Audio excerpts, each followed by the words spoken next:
Hello, and thank you for clicking on this film. This actual video is another one in the series on self-development. And what we're going to do is to introduce you to a very simple concept of helping you to manage your self-development, and that's the good old-fashioned SWOT analysis. Now, let me just write that up there and draw the grid.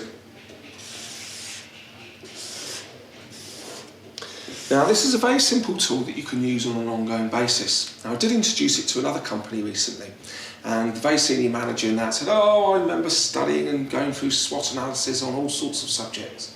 And he then sort of went on to say that he can categorically say that he's never actually found a really good use for it. Well, I demonstrated this, and he thought, well, actually, that's not a bad idea. So the SWOT analysis is looking at your strengths, your weaknesses, your opportunities, and your threats. And what I'm going to do is just show a very simple way of using this. So the first thing we need to think about is, what are our strengths? What are we good at? Okay. The next thing is our weaknesses. What opportunities do we have to develop and improve? And what threats are there to our development and improvement? So what I'm going to do is just talk through these and how you can manage them and use this in your self-development. Now, this is a really quite important tool because a lot of us hanker job security. So where do we get that from these days? Well, it's a very good question, and if we knew the answer, I guess we wouldn't be stood here or watching this. But what we need to think about is that we can't necessarily get job security from the companies anymore, but we can from our self-development, about our marketability, about our skill sets. So this is quite a good exercise to do at different stages of your career, and also different times of the year, because different things are happening in the business. And you've got to start to think, yeah, how can I take control of these situations? So what you may like to do is, in a moment, once I've talked through what you need to do with these, just turn the video off and write them out. Write this out on a blank piece of paper, complete it, turn the video back on, and then we'll carry on with the rest of the presentation. Or you may like just to sit and enjoy the whole of the video and do it at the end. And obviously the choice is yours. So, the first thing to think about is, what are your strengths? What are you good at? What areas of your work that you know and you have confidence in that you're particularly good at? But don't just think about the working environment, think about outside of work. What other creativity, what other technical skills do you have? What other leadership skills do you know that you have but you don't actually bring to the working environment? Perhaps all your work is very technical, you don't deal with a lot of people, but actually you're a very good communicator. So what I'd like you to think about is those strengths. The weaknesses is an area that you can start to think about is, yeah, what am I not so good at? What areas do I lack confidence or self-esteem in that you feel that actually hold you back? And then we can start to think about listing those. The opportunities, that's looking about how you can develop yourself, opportunities to learn new experiences, new situations, meeting with new people, and get involved in new areas of work. The threats, that's what's holding you back. Anything that you feel that's going to stop you moving forward. And there again, that could be in work or outside of work. So, what I'm going to do is, if you want to, turn the video off now, and you can write this out, as I said earlier, and then switch the video back on, and then we can carry on. But those that want to stay with us, obviously feel free to stay with us. Okay, now if you did switch the video off, welcome back. And let's just go through what we can do with those things. Once you've made a list of all those different aspects. Now the strengths. Now these strengths are areas that you need to think about, how can you maximise your exposure. So if there are particular things that you're good at and you enjoy and you're motivated in doing, do you use them enough? If not, you need to start thinking, perhaps right down here, some action plans of how you can use those skills in your everyday work. We need to maximise your strengths. Obviously, they're gifts that you've got from whoever, or they're perhaps things that you've worked at very hard. You need to actually ensure that you maximise being able to use your strengths in your everyday work. The second part is the weaknesses. Now, what first of all you've got to do, by writing them down, you've done this, you've acknowledged that you've got a weakness in this area. Now this is essential because obviously you don't want to go around putting your head in the sands and be oblivious to what's happening around you, that you've got a weakness. So sometimes you do need to get certain feedback from people. How do they see you and what do they think about you and things like that.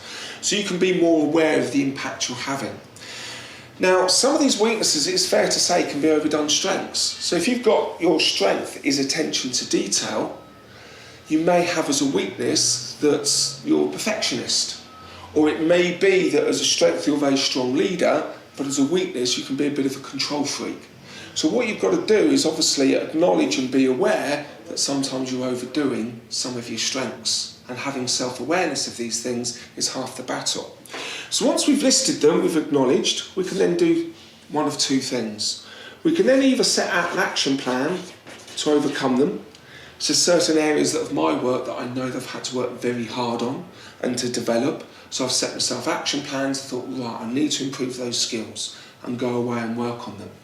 Other areas, what I've decided to do is to minimise my exposure to those situations.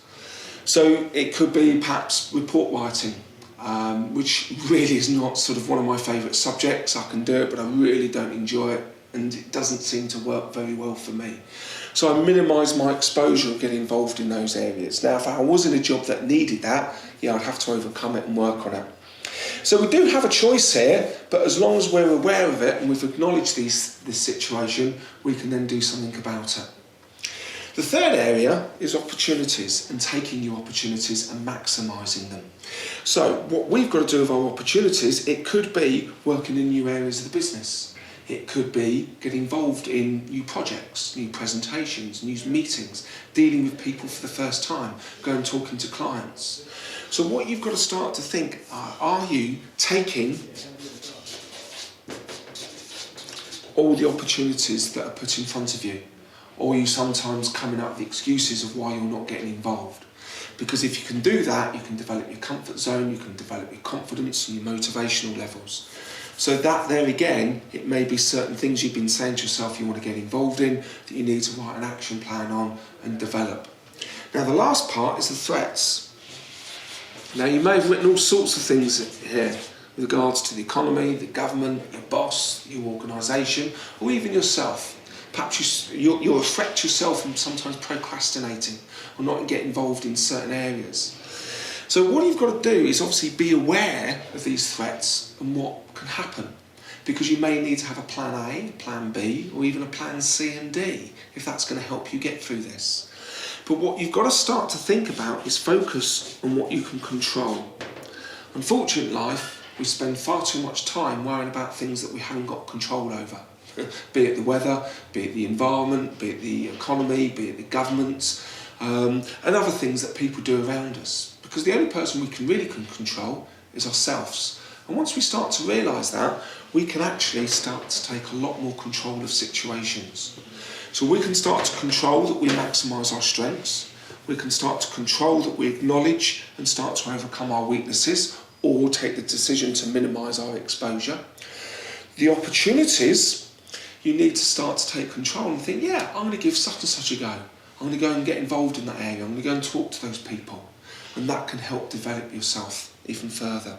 So by using this very simple concept of SWOT analysis, I demonstrated to that senior manager that I talked about at the start of this presentation, and he now finds this a really good idea, and he actually gets all his people to do it on a regular basis.